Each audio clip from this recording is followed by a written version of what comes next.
Hello guys! Happy and blessed Sunday afternoon. Kumusta na po tayong lahat? Sana okay lang tayo lahat. And ayan, medyo maganda po ang panahon ngayon. Maganda ang panahon and sana tuloy-tuloy. Ayan. Kumusta na po ang mga taga-Pilipinas? Sana po okay lang kayo lahat dyan. Nung nakatapos na bagyo, sana po ligtas kayo. And ayun, tatag lang po ng kalooban sa mga dinaanan ng bagyo na nasalanta.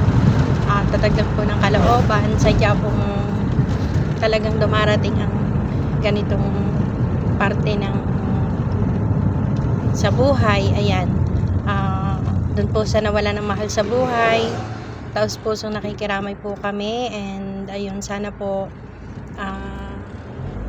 maging madali ang pagtanggap kahit medyo mahirap. Ika nga, lahat po tayo ay doon ang punta, kaya yan, una-una lang tayo. At ayun, basta ang mahalaga, isipin natin palagi na kung nawala man ang isang tao sa atin, mayroon tayong anghel na namgabantay sa atin dito sa lupa. At ayun, nasa piling na siya ng Panginoon. Ayun, para po mas madali. And ayun, ngayon, kahapon, ayan, nagdaan na rin ang ating ang November 1 and 2, ayan, araw ng mga patay. Kaya yun, sana kung may time tayo na dalawin ang ating mga mahal sa buhay, sana nadalaw natin. Kami dito nagpadasal na lang kami kasi malayo kami sa dyan sa atin, kaya yun, okay lang. Ano mang pong pinagdadaanan natin, ano mang mga pasanin natin sa buhay, lagi nating hihingi ng pagpapala sa Panginoon.